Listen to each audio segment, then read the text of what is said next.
गांव की मिट्टी भरी कच्ची गलियों में एक जर्जर सी झोपड़ी थी। उसी में राम की माँ और उसकी छोटी बेटी रमा रहते थे। गरीबी इतनी थी कि कई बार उन्हें आधे पेट या बिना खाए ही सोना पड़ता। हर सुबह रमा अपनी माँ के लिए पानी भरती,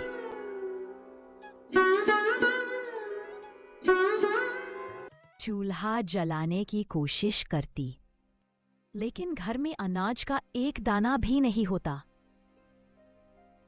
फिर भी माँ उसे हिम्मत देती, बेटी, ऊपर वाला सब देख रहा है, एक दिन हमारी किस्मत भी बदलेगी।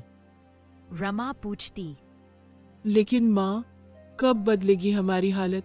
कब तक यूं भूखे रहेंगे? माँ मुस्कुराकर कहती, धैर्य रख बेटा, कल जरूर अच्छा होगा। रमा गांव के बीच लगे एक फास्ट फूड ठेले पर काम करती थी। काम बहुत था, पैसे बेहद कम। बर्तन धोना, ग्राहकों को परोसना, साफ सफाई सब वही करती, लेकिन मालिक बहुत सख्त था। एक दिन रमा देर से पहुंची। माँ की तबीयत ठीक नहीं थी, इसलिए वह घर का काम निपटा कर आई। ठेले पर आते ही मालिक झल्ला उठा। कहाँ मर गई थी? पता है ग्राहक कितनी देर से इंतजार कर रहे हैं। रमा हाथ जोड़ते हुए बोली, माफ कर दीजिए मालिक, माँ बीमार थी। मालिक ने कठोर आवाज में कहा, माफी से पेट नहीं भरता, आज तेरे पैसे कटेंगे, 1 रुपया भी नहीं मिलेगा। रमा चुप रही, सिर झुकाकर काम करती रही। शाम को जब वह घर लौटी तो माँ दरवाजे पर उसका इंतजार कर रही थी। बेटा, कुछ खाने को लाई? कुछ नहीं माँ, मालिक ने पैसे ही नहीं दिए। माँ ने उसका सिर सहलाया। कोई बात नहीं बेटा, अब तो इसकी आदत हो गई है, कल सब ठीक होगा। अगले दिन रमा ने फिर हिम्मत पटोरी। घर का काम कर ठेले पर पहुंची। भीड़ ज्यादा थी। वह तेजी से काम कर रही थी कि अचानक उसके हाथ से प्लेट गिर गई। अरे नालायक, एक प्लेट ठीक से नहीं संभलती, अब इसका नुकसान कौन देगा? रमा रोते हुए बोली। माफ कीजिए, मैं उठा लेती हूँ। मालिक ने ताना मारते हुए कहा, अब क्या करेगी? प्लेट खराब हो गई, कल से यहाँ मत आना। रमा की आंखों से आंसू बहने लगे। तभी पास बैठा एक बुजुर्ग सब देख रहा था। उसका दिल पसीज गया। वह उसके पास आया। बेटी रुको, मैंने सब देखा, तेरे साथ अन्याय हुआ है। अगर तू चाहे तो मैं तेरा साथ देना चाहता हूँ। क्या तू मेरा ठेला चलाना चाहेगी? लेकिन काका, मेरे पास तो ठेला भी नहीं है और मुझे पकाना भी नहीं आता। पाका मुस्कुराए। चिंता मत कर, ठेला भी मैं दूंगा और खाना बनाना भी सिखाऊंगा। कल सुबह आ जाना, सब सीख जाएगी। रमा की आंखें चमक उठी। काका, आप तो फरिश्ता हो, आपने मेरी जिंदगी बदल दी। घर लौटकर रमा ने माँ को सब बताया। माँ ने कहा, देख बेटा, भगवान देर से सही लेकिन मदद जरूर करता है। अब अच्छे दिन आएंगे। रमा ने उस रात मुस्कुराते हुए सोया। पहली बार उसके मन में उम्मीद थी। सुबह रमा जल्दी उठी। माँ अभी सो रही थी, पर रमा के चेहरे पर आत्मविश्वास झलक रहा था। वह काका के घर पहुंची। काका और उनकी पत्नी ने उसे प्यार से अंदर बुलाया। काकी ने कहा, बेटा, तुम्हें इडली, सांभर या वड़ा बनाना आता है? रमा शर्माते हुए बोली।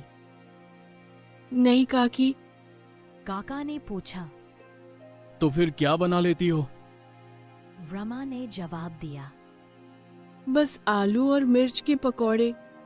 काकी हंसते हुए बोली, ये तो बरसात में ही चलेंगे, चलो कुछ नया करते हैं। फिर काका बोले, लोग मटन और चिकन के बड़े शौकीन हैं, क्यों ना हम मटन के पकौड़े बनाएं?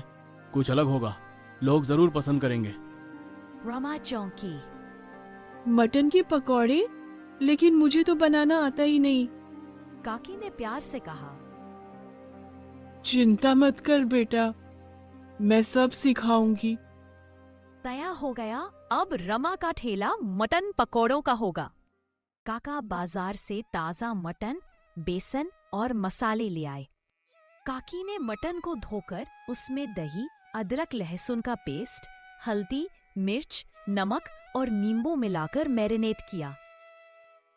रमा ध्यान से देखती रही। काकी ने बताया, इसे आधे घंटे ऐसे ही रखा जाता है ताकि मसाले अच्छे से घुस जाए।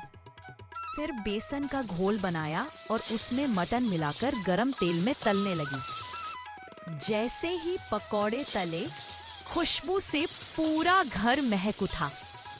काका बोले, वाह, ये तो धमाल कर देंगे। काकी हंसे। जादू तुम्हें सीखना होगा बेटा।